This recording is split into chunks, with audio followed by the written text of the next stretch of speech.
Well, good morning, good morning, good morning. It is a lovely, windy, rainy Wednesday morning here in central New Jersey.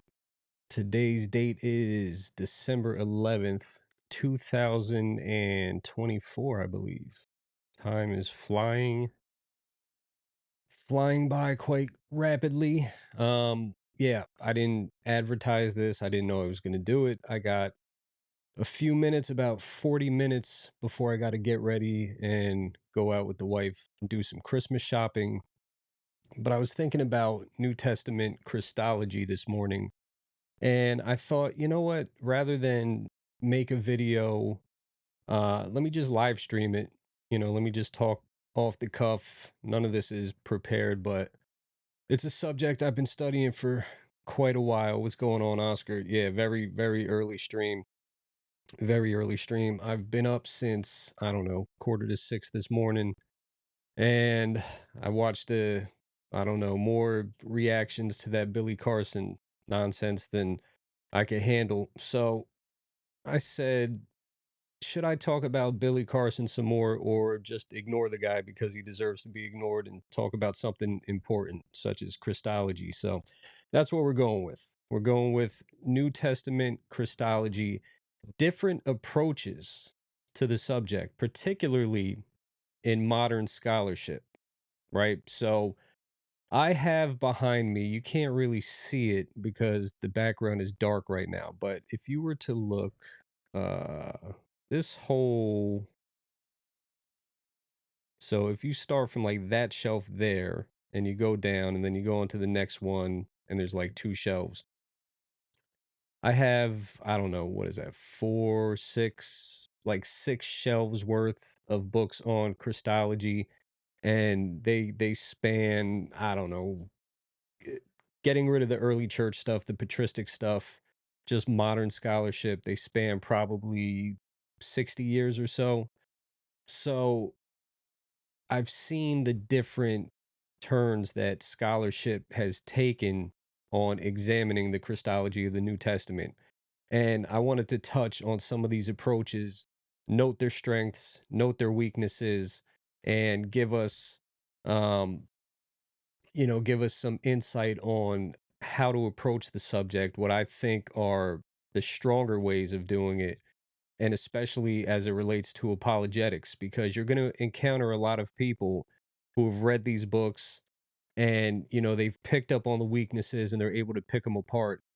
So we want to be ready for that when we come across an informed Unitarian or an informed Jehovah's Witness or an informed Mormon or whoever wants to attack the deity of Christ, who wants to attack and challenge a high Christology. We want to have some answers for that, and we want to be able to point to good resources that can address these issues. So I guess I would start back in the early 1900s. There was a German scholar, Wilhelm Buset. I don't know if it's Wilhelm or Wilhelm, but he wrote a big book called Kyrios Christos, right? So in Kyrios Christos, he argued for what we would term like an evolutionary model or a developmental model of Christology. So in his view, the earliest Palestinian Christians just saw Jesus as the Messiah. He was a human Messiah.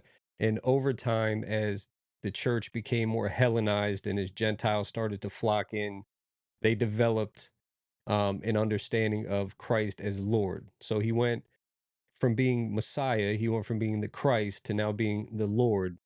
And that accorded him devotion, reverence, worship that he didn't have in that primitive model of the early church.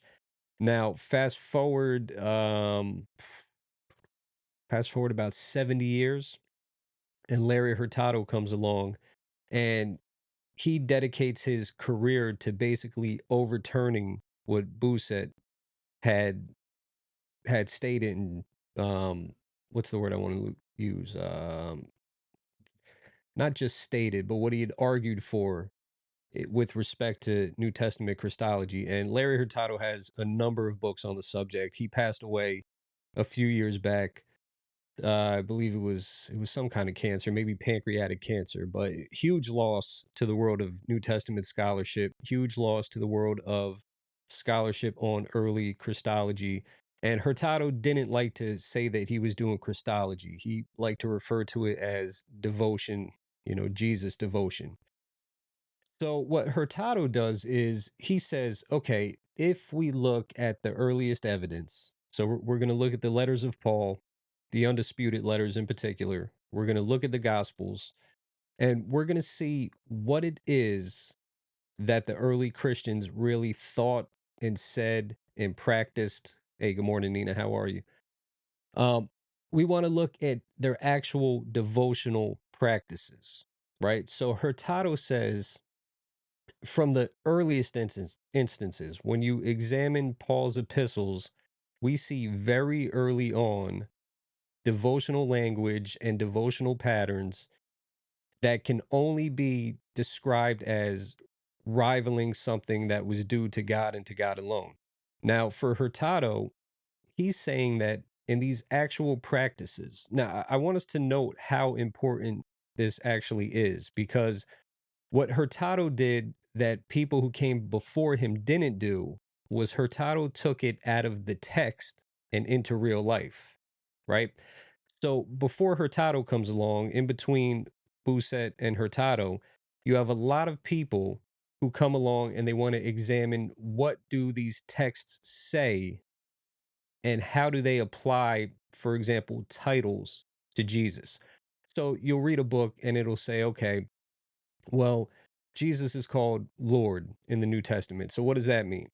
Or Jesus is called God in a handful of places. So what does that mean? Or Jesus is called Messiah. He's called prophet. He's called priest, king, all of these things. Good morning, Stacy. How are you? And what Hurtado did was say, listen, we have to move past the titles, right? Examining the titles is only going to get you so far. Examining a text will only get you so far because you can say anything you want about anybody on paper. What does real life look like? What does it look like for the early Christian church to worship Jesus, to accord him the same honors that they accord to the God of Israel, right?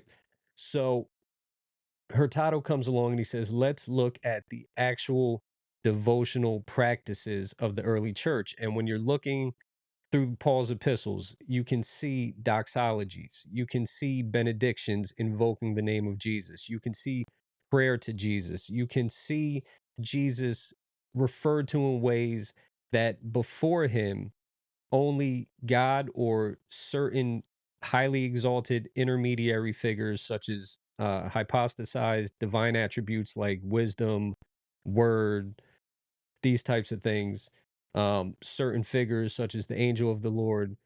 And he says in these texts, these figures are, they function in a certain way.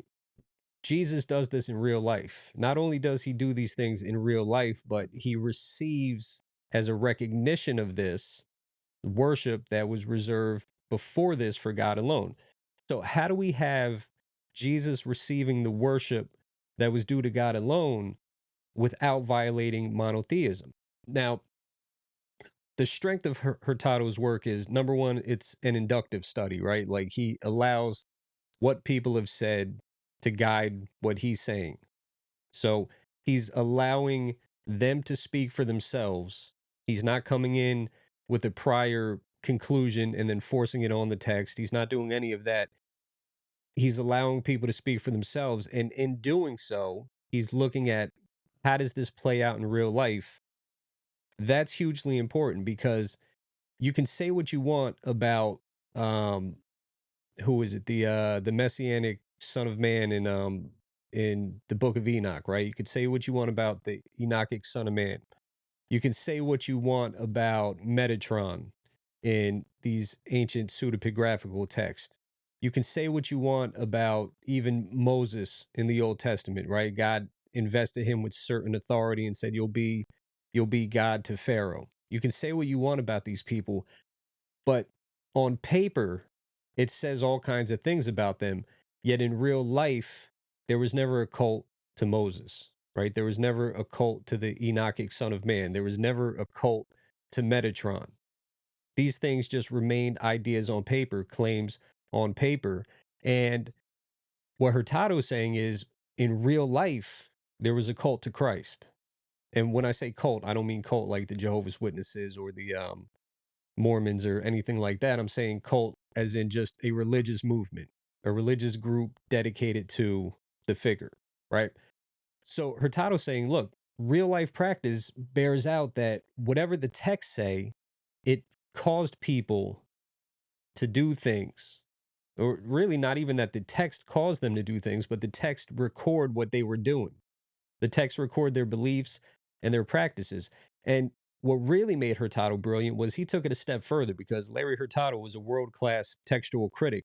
And many people forget that because he wrote so much on early Jesus devotion, they forget that he was a textual critic. He even examines early manuscripts and he notes that manuscripts are artifacts of people's beliefs, right? And he looks at the way that, for example, the name of God, the name of Christ, certain words are abbreviated, but they stand out. They're called basically sacred names, right? Nomina sacra. So he looks at the way that even Jesus's name is abbreviated as a nomina, as a nomen sacrum. I guess that's the single, right? Nomina sacra would be the plural. What's going on, Giovanni? Militant Wings, how are you? Um, so Hurtado looks at the manuscripts and he says, look, even in the practice of Christians copying manuscripts, they show their reverence for and their devotion to Christ by the fact that they abbreviate his name the way that they would God. So that plays a role. He looks at the way that the cross is handled in these manuscripts and all of these things. So real life practice and actual devotion in a cult to Christ, in religious life dedicated to Christ, Hurtado highlights. Where he falls short, in my estimation, and listen, I was a big Hurtado guy for a very long time. He wrote One God, One Lord, amazing book. In that book, he looks at different intermediary figures. He looks at these hypostasized divine attributes. He looks at all of these things. He examines the titles, the we would call it titular Christology, right? He goes through all of this, and then he goes through a series of things that could be what's the word I want to use? Summarized as or wrapped up into worship or devotional life. So he'll look at, prayers, the invocation of the name, um, obeisance, like bowing down, things of that nature. And, his conclusion is like, listen, Jesus gets put on a plane with God, but it's not in competition with God. He's not being worshiped as a second God alongside God, but he's doing this as the response to the initiative of God the Father. So he argues this in greater detail in his book, Lord Jesus Christ, which is a direct rival to Bousset's Kyrios Christos, right? Where Bousset was saying, okay, early primitive Jewish Christians, Jesus is just Messiah. That's it. But as the Gentiles start to come in, when now the belief starts shifting and changing, and they're incorporating basically pagan practices and beliefs, and now Jesus is accorded this divine status that he didn't have prior to that. And a lot of people followed him in that thinking. There was a scholar, his name was Maurice Casey or Morris Casey. I never know how you say if it's Morris or Maurice when you're dealing with British people. But he argued the same thing. He wrote a book From Jewish Prophet to Gentile God or something like that. And same exact developmental theory of Christology. Bart Ehrman, about a decade ago now, maybe a little longer, he wrote a book, what was it? How God became Jesus? No, how Jesus became God, right? How Jesus became God. And he argued the same thing, except for Ehrman, that there was a thorn in his side. And he admits it in the book. He's saying, listen, yeah, you can clearly see development, but Paul presents a problem because we have in Paul, this idea of pre-existence, this idea of an exalted Christ, and that kind of throws a monkey wrench in this clean, straight, linear development model that people before have posited. So, Buset does this, and then Hurtado comes along and he's like, no, not so fast. The early Aramaic speaking Christians, and we see this in Paul's letters, we can see this from passages such as 1 Corinthians 16, where, just the one word, Maranatha, Maranatha, it means Lord come. This is a prayer that was prayed to God. It was a recognition that early Aramaic speaking believers in Jesus revered him as the Lord, prayed for his return. And again, this shows his exalted status right from the beginning before even Greek speaking Jews or Gentiles started coming into the mix. So Hurtado falls short, though, in that he says that Jesus is worshiped because this was from the initiative of God the Father.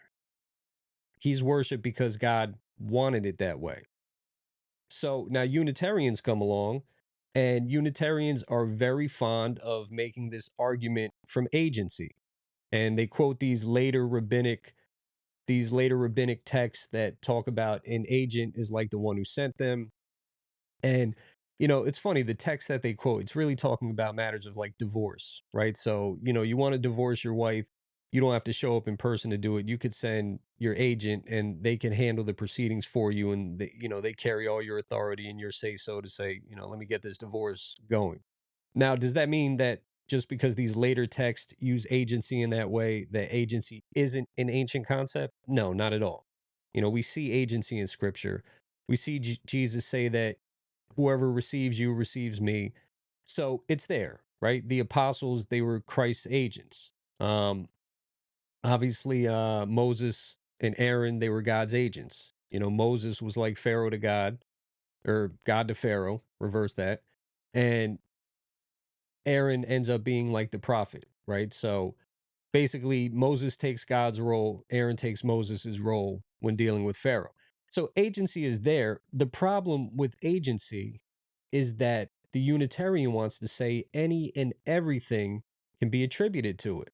So a biblical Unitarian says they have no problem with the worship of Jesus in the New Testament. Why?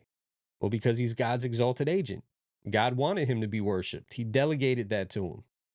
So in that sense, they could appeal to Hurtado the same way that somebody who upholds the deity of Christ could, because there's nothing in Hurtado's work that demands the deity of Christ.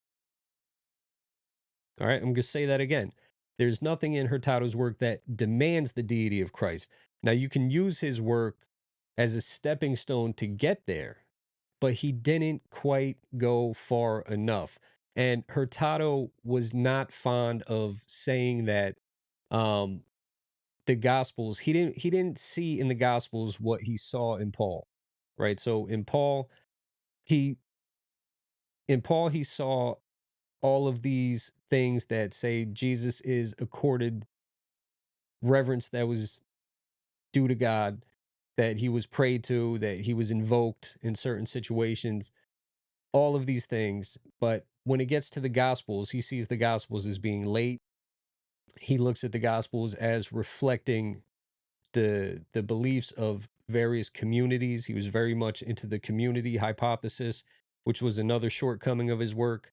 And all that means is that each gospel reflects a situation in the community to that in which it was written and to whom it was written, right? So he sees it kind of playing out real life rather than being, just strictly accurate historical record of what Jesus said and did. So Hurtado falls short there. But Hurtado, the impetus for a lot of his work actually came from Richard Bauckham. Now, if you guys aren't familiar with Richard Bauckham was a brilliant New Testament scholar. He taught at St. Andrews for a number of years. And he wrote a book, I believe it was The Climax of Prophecy. And in that book, there was a section on the worship of Jesus. I want to say it was the worship of Jesus in Revelation or something like that. So that Hurtado read that, and that like led to Hurtado doing what he was doing, especially in his refutation of Buset. Sorry for hitting the mic. Um, but Balkum wouldn't stay on that path, right? Balkum would actually end up shifting.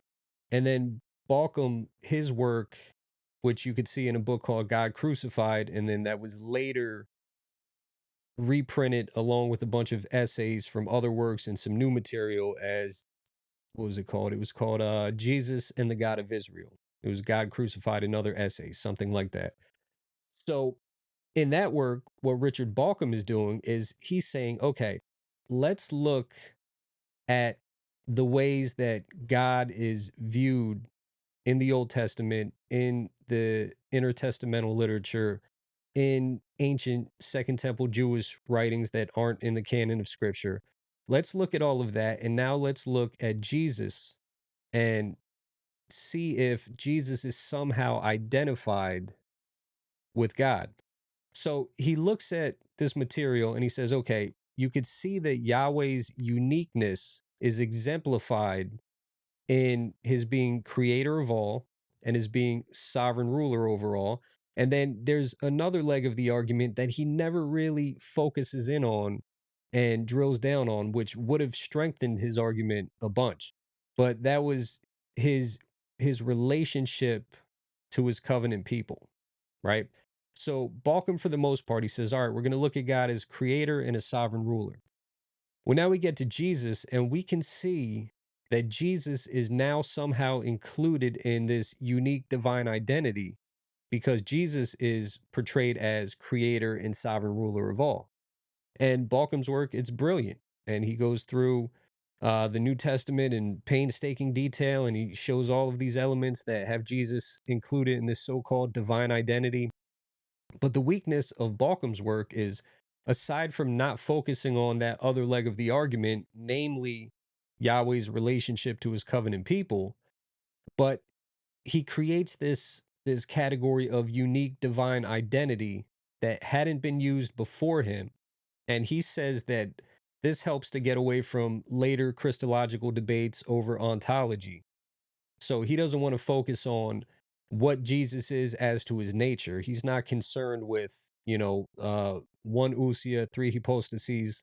He wants to focus on what does the New Testament have to say about Jesus? How does this map onto what the Old Testament and all this other Second Temple Jewish literature has said about Yahweh? And he's saying, look, in terms of being creator and sovereign ruler, Jesus fits the bill. He's in this identity. But now, again, you come to modern day biblical Unitarians or philosophers who do philosophy in the analytic tradition, and they say Balcom's language is sloppy. This isn't how identity is used. And they'll appeal to Leibniz. Go look him up if you want. If you don't, not really that big a deal. But Leibniz has these certain laws, right? So one of them is the indiscernibility of identicals, which basically just says that if A equals B and B equals C, then A equals C, right? So, if Nick equals Tom and Tom equals Bill, well, then Nick equals Bill. So I would just be Bill because, if I'm identical to Tom and Tom is identical to Bill, that would mean Nick is identical to Bill also. And on this reading, Balcom's, Balcom's insistence on divine identity, it gets a little sloppy because Balcom would not say that Jesus is the Father. And he shouldn't say that because Jesus is not the Father. So he was taken to task. Dale Tuggy wrote some critiques of Balcom's stuff many years ago. And Balcom, in just focusing in on this divine identity claim and neglecting the relational aspect of it, he kind of set himself up for a little bit of a failure. Now, fast forward, and a friend of mine, his name is Chris Tilling. He teaches at St. Mellitus. I don't know if it's a college or a seminary. I think it's a college. It's in England. This guy does his PhD under Max Turner. Now, Max Turner was very big on pneumatology, on the study of the spirit, especially as it relates to Christology. So, Max Turner supervises Tilling's PhD. Hey, good morning, Elijah. How are you? So Turner supervises Tilling's PhD, and what Tilling does is he kind of builds upon that leg of Balcom's work that goes unexamined. So what Tilling wants to do is say, okay, arguably in Paul's epistles, there is a relational pattern that he would recognize. So understand what I'm saying.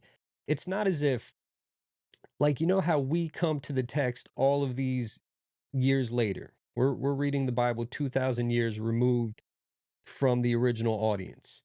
And we have all of scripture to work with, right? So we can start making all of these intertestamental connections. We can make we could draw parallels. We can see things that maybe the original audience didn't see because it simply didn't have access to all of these texts, right?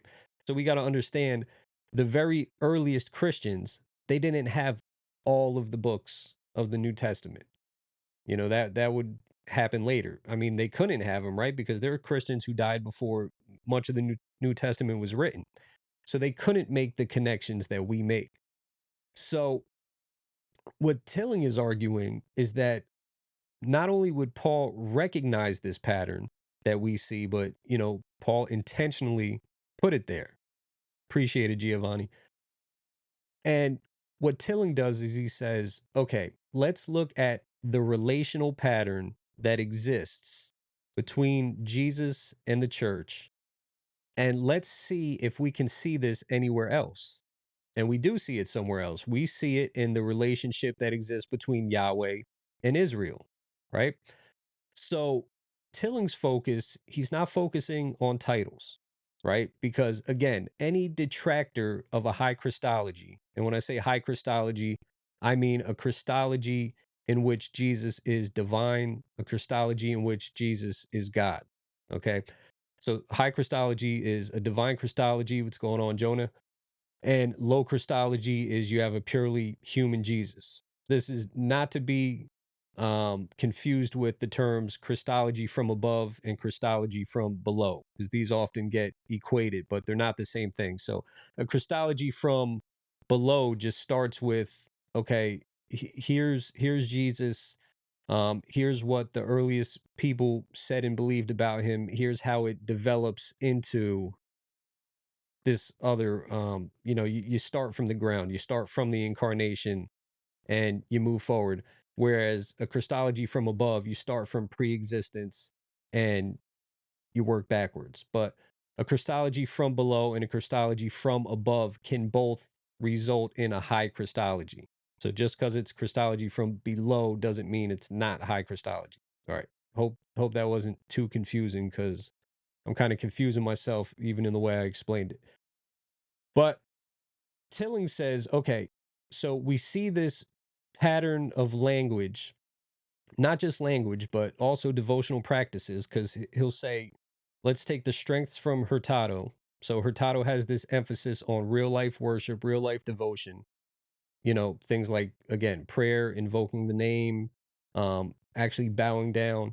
So Tilling takes all of that and he says, and let's look at this underexamined portion of Balcom's argument, namely this relational pattern between God and his people. And let's examine Paul and see what he has to say about all of this. So Paul has all of this in there. And again, you see the only analogy between Christ and the church is Yahweh and Israel. So for Tilling, he goes one step further and he demolishes all of the detractors, because again, for the people who just want to examine titles, right? Jesus is called Lord. Okay, all you have to do is point to another Second Temple text where somebody's called Lord. Or you could look to not even the Second Temple text, you can look to like first century BC, first century AD writings of the Roman emperors, right? Where they're called sons of God and they're called divine and they're called all of these things. And you say, okay, well, they're just incorporating, these Greco-Roman practices into their religion now. So looking at titles doesn't do it, because all you got to do is show, okay, well, other people were called by these titles. And unless you're willing to say that they're God, Well, then you can't say that Jesus is God based on his use of these titles. Hey, what's going on, layman? So that's off the table. Well, now what about the fact that Jesus is worshiped? Well, once again, all you got to do is show that in a text somebody can be said to be worshiped. Or you can look to First Chronicles where it says Solomon is worshiped along with Yahweh, right? Well, Solomon isn't God, so you can't say that Jesus is God. So that argument's off the table. Okay, well, what about the fact that what about the fact that there's an actual real life cult, a real life devotional pattern? Well, that's a good one until incorporates that. But here's what he does that's masterful. I keep beating around the book. Hey, what's going on, brother? Yes, I am live and I'm talking about your work right now, as a matter of fact. Here we go. This is the man himself, Chris Tilling in the chat. Listen, go over to his channel and subscribe to him. He's a brilliant scholar. He's a big chess nut. So he's been doing a podcast interviewing like chess grandmasters recently. That's all way above my head. But yeah, he's got some older content in there. He does little tech reviews. Brilliant scholar. Read his work, get everything you can, especially Paul's Divine Christology, which is what we're talking about right now. So Chris has this masterful thing where, how you doing, pizza? Where he says, okay, we're going to look to certain Second Temple texts that people use as defeaters for a divine Christology. And we're going to look at these figures. So he looks at the life of Adam and Eve, for example. And all of these figures that are supposed to be these defeaters for a divine Christology, right? Where people say, all right, well, look, you say this about Jesus. What about this person? You say this about Jesus. What about this figure? They get the same thing. So Tilling looks at all that and he notices the similarities. He says, sure, this is similar, that's similar, that's similar. But now let's look at the language used of God in those texts. So, in other words, these texts that have these exalted figures, these intermediary figures, all of these figures that are supposed to be the defeaters for Christ, put to the side what these texts say about them. What do these texts say about God? And he looks at that and now he says, okay, look at what they say about God. Look at what Paul says about Christ. And the correspondence is much greater between what these texts say about God and what Paul says about Christ than it is between what these texts say about these intermediary figures and what Paul says about Christ.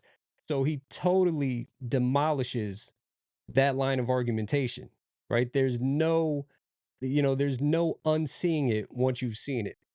And again, go get the book, um, Paul's Divine Christology. It was published how long ago now, Chris? 2014 by Erdman's? Hold on, I gotta look it up. Give me 1 second. Let's go on to Amazon. Let me share my screen here. There we go. All right. Paul's Divine Christology. Here you go. This is the Erdman's version. There's a much more expensive one by Moore Seebeck. Okay, so I purchased mine on May 21st, 2015. So yes, this one came out in 2015. Go get it. It's $26.78 right now. And um all right, Chris, thank you for stopping by, man. It was an honor to see you. And we got it. So 2014, this one came out. Got it. So yeah, thank you for stopping by. Always great to see you. We have to link up so I can interview you so that my audience can get to see how truly brilliant you really are. But God bless you, man. Have a great meeting. All right. So yeah, get this book, 2678. And I think what I'll actually do is I think what I might do is host a giveaway for this book, and I'll give it to one lucky subscriber. I'll get I don't know how I'll do it. I'll work it out in the next few days to do a giveaway, and then I'll just get your address and order it. I'll have it sent from Amazon directly to you because let me tell you something. Like this book was a game changer, right? So he advances on Hurtado, he advances on Balcom, and there are others who have gone along similar routes. So there's a guy named Sigurd Grindheim, and I'm sure I'm butchering his name, but he's got two books that were both published by TNT Clark. One is called God's Equal, and the other was called, actually, let me look him up.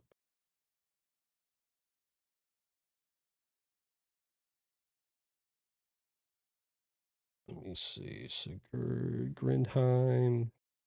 Okay. Hold on. Let's bring this back up. Okay. Oh, that's interesting. I didn't realize he did the letter to the Hebrews in the Pillar series. For those who don't know, the Pillar New Testament commentary series, they had a volume on Hebrews. It was written by what was his name? Peter O'Brien. And then he got caught plagiarizing some stuff. So they immediately pulled his from print. I still actually have my copy. My buddy Michael Burgos, um, my buddy Michael Burgos sold his years back for like I don't know, like well over $100, maybe $200 because it was so rare. And I was like, how are you getting so much for that? And then he told me it was out of print. And I was like, oh, okay. That makes sense. So anyway, I digress. So Sigurd Grindheim, what do we have? So here's one, God's Equal. It's ridiculously expensive. $220 for the hardcover, 56.42 for the paperback. Yeah, that's a bit excessive. But anyway, great book. And he takes a very similar approach to Tilling. So he's looking at Jewish expectations of what God would do. One of the great insights from this book is that so often we argue that the Jews were awaiting a messianic kingdom, but in point of fact, they were awaiting God's kingdom. And the fact that Jesus is the one who brings God's kingdom is an indicator that Jesus is himself God, right? So he goes through that and he talks about Jesus's self understanding in the Gospels. So he's not just saying, like, how do we view Jesus? How did his earliest followers view Jesus? But how did Jesus view himself based on the claims that he made and the things that he did? So I would recommend that along with Tilling's work. And then here's the more affordable one. Um, and this one is Christology in the Synoptic Gospels, God or God's Servant, right? And again, he follows much the same line of thinking. This one's actually affordable. The paperback's $40, still a little pricey for a 200 some odd page paperback. Now, I don't know if I'm the only one who does this, but I tend to do like page count to price comparisons, and I see, how much are they charging me per page, and that kind of helps to influence whether I'm going to buy something or not, because I don't want to buy a 130-page book and spend $50 on it, right? But anyway, I'm just weird like that. We got a super chat from Oscar. God bless. Thank you so much, man. I appreciate that. I appreciate that greatly. All right. So, oh no, what did I do there? I got rid of my comments. Give me 1 second. Here we go. They're back. All right. So, yeah, highly recommend Tilling, Grindheim, or Grindheim. I don't know how you say it. And these are various approaches to Christology in New Testament scholarship. Now, there's approaches from the other angle. There are the Maurice Casey's, the Wilhelm Bousset's, the um who else? The James D.G. Dunn, James McGrath. More recently, who was it? Charles Talbert. All of these guys I'm naming, they would argue that Bart Ehrman even, they would argue that either originally Jesus was seen as human and only human, and then over time the doctrine and the understanding developed and it evolved and they came to view him as God. Or some of them would even argue that he's still not viewed as God. Now, you're going to find this in James McGrath. Let me actually pull his book up. James McGrath was, or is maybe, I haven't kept up with him in quite a while. Where we at? James McGrath. Boom. The only true God. Let's bring that up. So James McGrath has this book, The Only True God, Early Christian Monotheism in its Jewish Context. And James McGrath is one of the few people, he's one of the few scholars that will say not even John's gospel presents us with the divine Christ, right? So you get this from Unitarians all the time. They want to tell us things like you go to John chapter 1, in the beginning was the word and the word was with God and the word was God. And they'll say, "Well, that's not Jesus." And then you take them down to verse 14, "Well, the word was made flesh." And they're like, "Yeah, it's still not Jesus." So for them, the word is just this idea in the mind of God, and it's not the human Jesus. It takes up residence in Jesus, but Jesus is not coterminous with the word. And they go through all of these hoops to deny the plain reading of the text, right? So McGrath, he did his PhD under James Dunn. James Dunn is famous for his book Christology in the Making. Christology in the Making was a book that denied the personal preexistence of Christ. It also examined things along this, titular Christology type of framework. And then James Dunn's most recent book on Christology was called Did the First Christians Worship Jesus? Where he takes a lot of cues from James McGrath here. And in a nutshell, here's McGrath's basic argument. McGrath is saying, all right, listen, forget what Balkum says about divine identity, because the things he's saying that make Jesus divine, you can find other people doing these things in ancient texts. And McGrath is big on the concept of agency, right? A lot of Unitarians have latched on to his work. So McGrath says, okay, here you have these agents, and because they're invested with this authority, they can do the things that God can do without being God. So he'll look to when the Jews want to stone Jesus in John's gospel for making himself God. And he'll say, well, Jesus corrects them and he says, well, no, I'm not making myself God. I'm saying I'm the Son of God. And what I'm saying is, I'm his uniquely appointed divine agent, and I've been given authority to do things that only God can do, but now he's given me the authority to do them and the power to do them and the reason to do them. So you can't stone me for wanting to be God because I'm not trying to be God. I'm just his agent. And hey, what's going on, Purely Grounded? Raymond, how you doing? So McGrath argues for this concept of agency, and he says, Balkum is not incorrect to say that there's a dividing line between God and everything else. He's saying what Balkum has wrong is what the dividing line is. For McGrath, the dividing line is sacrificial worship. That's what truly counts as worship.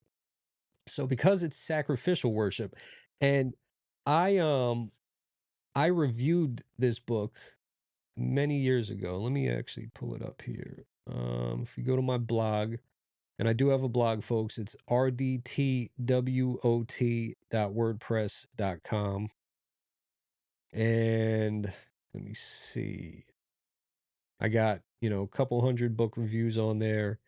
I actually, not that anyone's interested and will want to purchase a copy, but I actually collated a bunch of these book reviews on books about Christology into a single volume some years back. It's called Christology in Review, a layman's take on books about Christology. And I kind of edited some of them. There's actually a never before seen on my blog review of Bart Ehrman's How Jesus Became God. Anyway, if you were so inclined to look that up and wanted to check it out. So what am I looking for? I'm looking for McGrath, James E. Here you go. The Only True God. So if you look, this is you can't see it up there, but this is a 15-page review essay, right? And I go through, I summarize his book, I give it as fair a summary as I think I could have. And then I'm very, very critical in my interaction. So we get to the critique. I offer a couple of nice comments and just a couple. And to be quite honest, I look back and I read this thing and I look at his response to me because McGrath got the review, he read it, and he said he was very grateful for it, even though I disagreed with everything he said. And to my mind, I was kind of a jerk. What do you want the link for, Giovanni? This review or the little book I published? Self-published. It's not a real book. But yeah, like in my critique, I was harsh. I was very harsh, and he was very thankful for it. So it's like looking back on it now, I feel like even more of a jerk because he was so gracious in his response, and I wasn't as gracious. So, I said, now before I move on to my criticisms, I'd like to offer some positive remarks on what I think McGrath got right with a couple of caveats. I think he's correct to approach the primary sources inductively and seek to define monotheism from the sources themselves and not later constructs. That was a positive. I also think McGrath is correct to pay attention to actual devotional practices, just like Hurtado.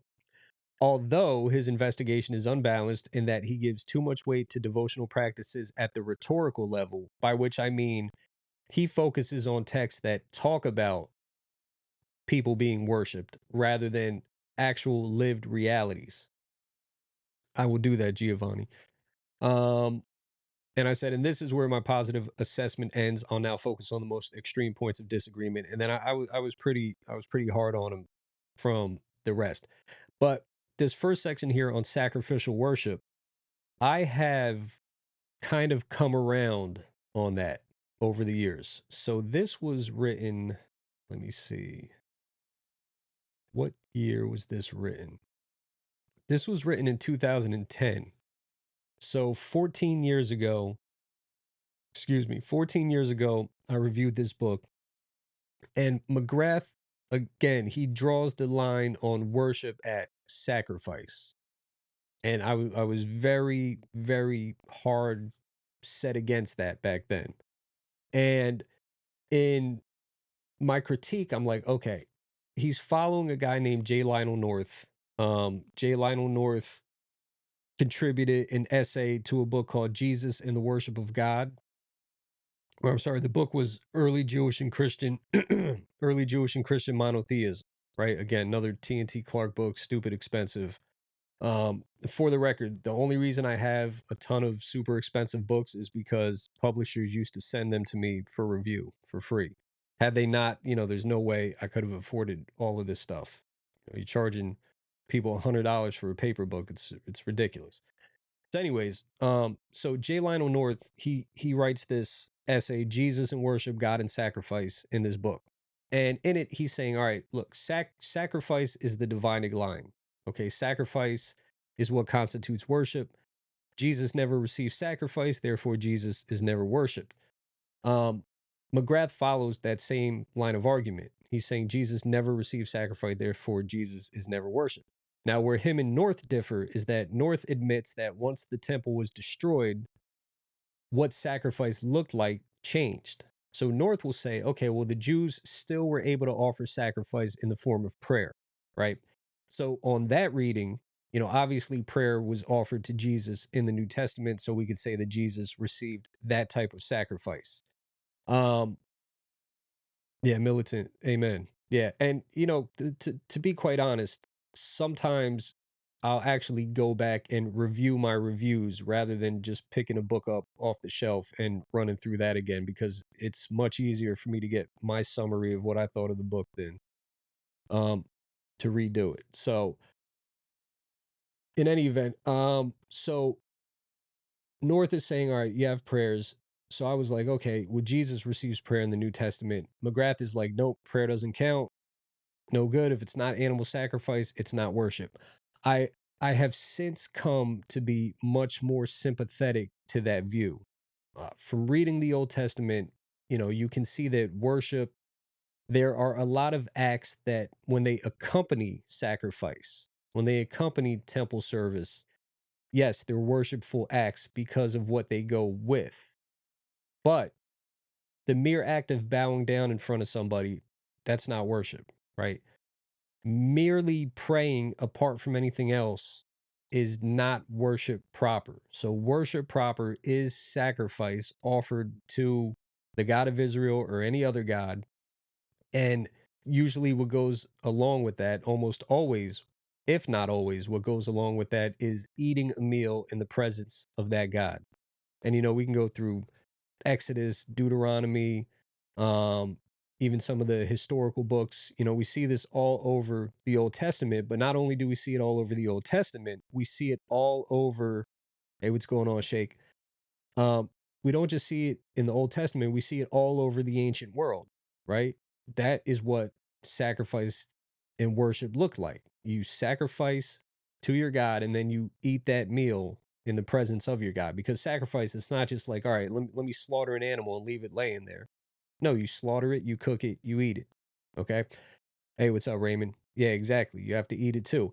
And that's why, I do plan on making a series of videos on the Eucharist, and this factors in very heavily into Eucharistic theology, right? But that's for another day. I'm probably going to do videos on that rather than live streams. There's a kid, Logos Logic, many of you are familiar with. I think he just posted a video on the Eucharist. I caught like the first couple of minutes of it, but I got to get back to it and see what he says. Um, Jesus saves. Can I explain how Mary was sinless? I could. It's not the topic I'm discussing right now, but just very quickly, when she had the opportunity to sin, she chose not to. So it's as simple as that. Catholics would understand it differently than the Orthodox. I would take more of an Orthodox understanding of it. Um, so that's it. So, anyways, so back to this. So even though I'm more sympathetic to McGrath at this point with sacrifice and worship being so connected, we can still see sacrifice to Christ in the New Testament. And I point this out in my critique here. So, I was saying bloodless sacrifices were offered to Jesus in the form of prayer. So we have that. Hold on one second. Just mess something up. All right. So we have that calling on the name of the Lord, invoking the Lord in worship context. We have that, and this is me really following Hurtado's line of thinking because again, Hurtado lays out all of these things. I think he had 6 things in all. So, calling on the Lord, prayer, bowing down, obeisance, things like that. And but here's the one where I said, okay, it's quite surprising that McGrath ignores 1 Corinthians 10:14 through 22 in his treatment of Paul's letters, even though he's clearly aware of its relevance. So he knows that it's relevant to his argument. He just proceeds to ignore it because it's detrimental to his argument. So I said this text is significant because Jesus is contrasted with the pagan deities to whom sacrifice is offered. Hence, he functions in Paul's mind as an object of worship in the same manner that the pagan deities do to the pagans. So the argument is like this in short. Paul sits there and says, okay, you can't partake in the table of the Lord and the table of demons, right? He says, the cup that we drink, is it not a participation in the blood of Christ? The bread that we break, is it not a participation in the body of Christ? So he's using this relational language. Again, this is the strength of Chris Tilling's argument is that Tilling focuses on relation. And Paul is using this relational language. He's saying this is a participation in Christ. It's a participation in his body, in his blood. The Greek word is koinonia, right? Or koinonia, however you want to say it. But often it's translated as fellowship or communion. That's where we get the word communion from. So he's saying it's participation in, it's fellowship with, it's communion in his body and his blood. On the contrary, when you sacrifice to pagans, right? When you sacrifice to these pagan deities, you're now participating with them. You're sharing in them. And Paul's saying, like, look, I don't want you to be ignorant of the fact that these idols that the pagans sacrifice to, there's a demon standing behind them. So really what you're doing is you're becoming partakers of demons. And he says, you can't be a partaker of the Lord's table and the table of demons. Because why? Because we would provoke the Lord to jealousy. But notice the context. The context is the one to whom you partake in their table, you are offering sacrifice to them and becoming a partaker of that one. So, partaking in the table of the Lord is to offer sacrifice to Jesus. He functions the same way as the pagan deities do, right? So, that was a huge point. Now, we talked about metaphorical sacrifice, and I said, as noted above, McGrath denies that even metaphorical sacrifice is offered to Jesus, at least in Paul, and yet he ignores Romans 16:5, in which a penitus is said to be the aparkitis Asias is Christon, so the first fruits of Asia to Christ. And obviously, this draws from the imagery of the first fruit sacrifice offered to God in the Old Testament. And you could look at Exodus 23:16-19. Revelation 14:4 also speaks of the 144,000 as being offered as a parkito theo to arnio. So first fruits to God and the Lamb. And, forgive my pronunciation. I'm not a native Greek speaker. So, so McGrath suggests that should not be pressed too far since it's metaphorical and need not mean more than that this group represents the first of a larger group to be dedicated to God and the Lamb. Well, yeah, exactly. That's the point. It's part of a larger group to be dedicated to God and the Lamb. That is what sacrifice is. It's a dedication given to God. Um, so I said this is precisely the type of devotion that McGrath argues God alone receives. The first fruits offering was the first of a larger group to be dedicated to God, and this dedication occurred in a cultic setting. It's no coincidence that in the setting in Revelation 14, it's also cultic. So this seems too convenient a dismissal in light of the strong emphasis given to sacrificial worship as a divider between agency and deity.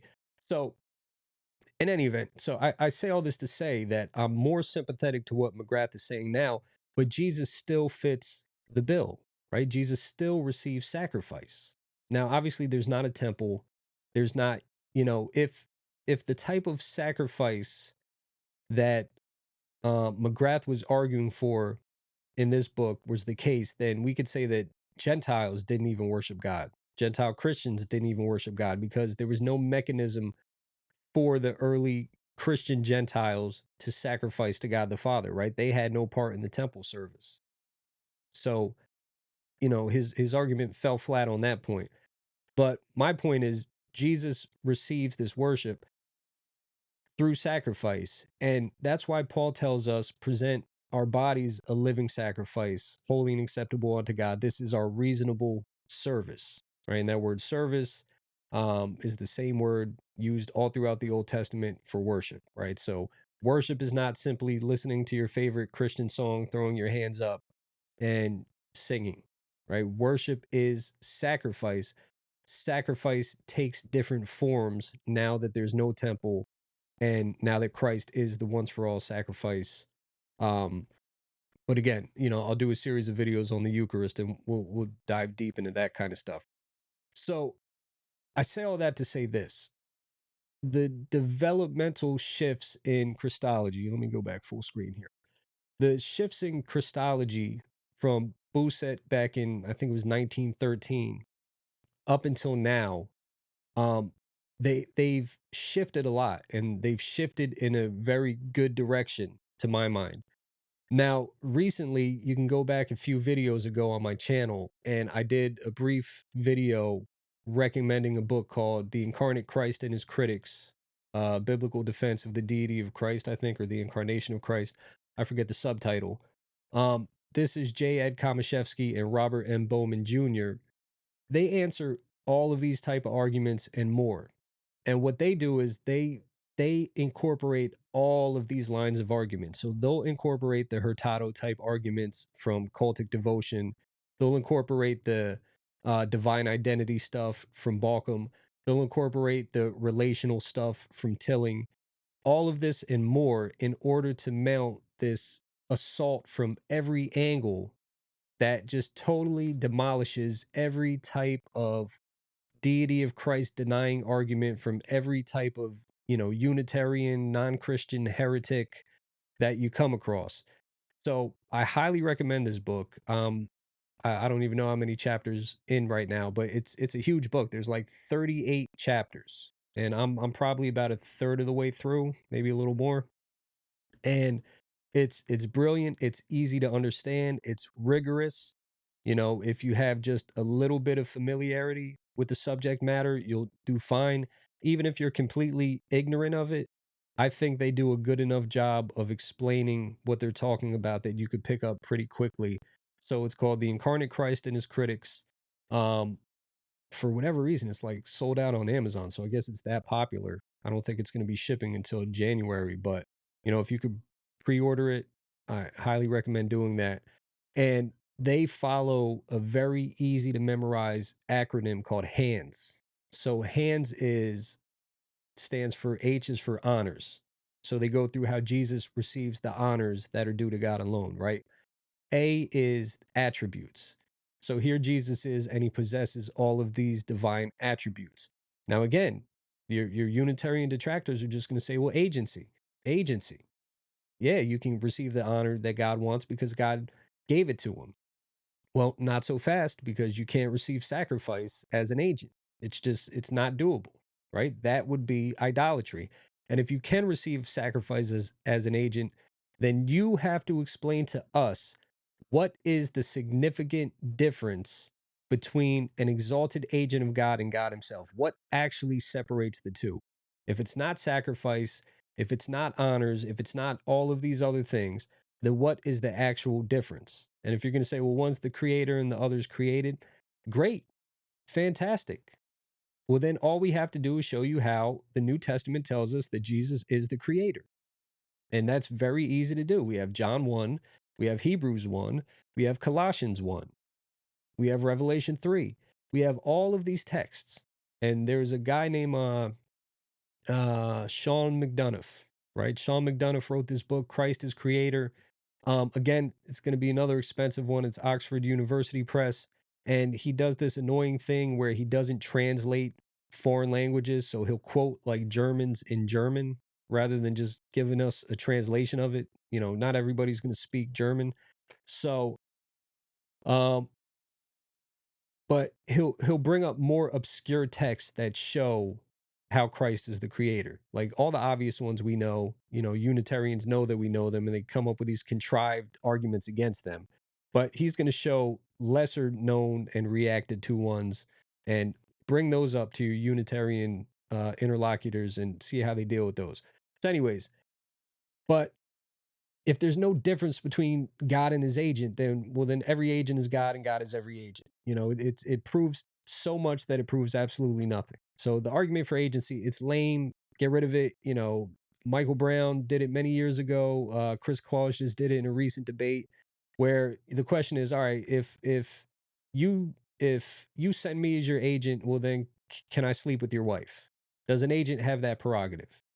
And when Chris Claus just did in his recent debate, the guy says, well, I hope you know how crude of an example that is. Yeah, absolutely, it's crude because it also makes the point that no, an agent can't do anything. An agent isn't the one who sent them. An agent doesn't have everything about the one who sent them. So sometimes you got to make the crude example to put the point across. So, anyways, but these guys they got H for honors, A for attributes. So Jesus has all of these attributes of God: omniscience, omnipresence, omnipotence. Uh, then N is for the names of God. So here you get into that titular Christology. So Jesus is called the things that God is called, right? Then D is for the deeds. So Jesus does the things that God does. For example, he's walking on the water, he creates, he forgives sin, he heals, he gives life, all of these different things. And then S is for the seat of God's throne. So Jesus sits on the seat of God's throne, having all authority and ruling over all of creation. So they draw in from all of these different sources and they make this cumulative case that cannot be denied, it can't be overturned. I don't care how hard you try, at a certain point, it just looks like plain denial for the sake of denial. It's like, I don't want to believe Jesus is God, so I'm just not going to believe Jesus is God. It's got nothing to do with arguments. It's got nothing to do with the state of scholarship. It has nothing to do with reading the original text. It's just, I don't want to believe it, so I'm not going to believe it. All right, so what did Giovanni say here? He said, there haven't been argument by any anti-Trinitarian that I've not seen. Sam Destroy absolutely levels every argument. Absolutely. Yeah, Sam's been doing this forever. Sam has been doing this forever. In fact, I think when I wrote, if I'm not mistaken, I think when I wrote that review article of James McGrath's book, I sent Sam a copy of it to review back then. I'd have to go through old emails to find out. But yeah, I used to bounce ideas off of Sam all the time back in the day before we lost touch. So absolutely. Sam is a treasure. He is a wonderful resource. If you guys aren't subscribed, I'm sure everybody in here is subscribed. But if you're not subscribed to Sam's channel, go subscribe. Go to his Answering Islam blog. He's got articles on everything. It definitely help to sharpen your apologetic. And with that said, I got to get going because I was supposed to leave a while ago. I'm surprised my wife hasn't been banging on the door. We got to go get some Christmas shopping done. So let's see. Hold on. What if I believe Jesus is God without the evidence or facts? Isn't that a better faith? I don't know if it's a better faith, but amen. You know, if you can believe it just because, praise God. That doesn't mean you don't have to sit there and amass a bunch of information in order to believe the truth. So, yep, ignorance is bliss until you end up in hell. Indeed. Indeed. Oh, nice. Sam has taught hands. Awesome. Yeah, I did a truncated version in my church many years ago. I kind of abbreviated it and just covered the high points, and we did it in a series of Bible studies. It's a great it's a great didactic tool.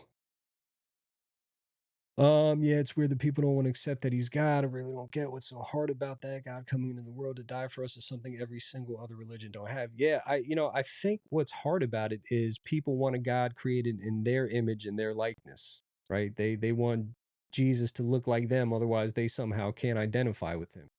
But they miss the beauty and the majesty and the splendor of the incarnation, that God became one of us in order to redeem us, right? So, and it's just rebellion, you know. God bless Raymond. You enjoy the Advent season as well. Take care. Militant, my pleasure. God bless. Have a blessed Advent as well. God bless Shake. God bless you all. All right. So with that, I am signing off. Wish me luck. Pray that the stores aren't too packed and that we're able to get everything we need. And hopefully I will see you guys pretty soon. Until then, God bless you. Peace.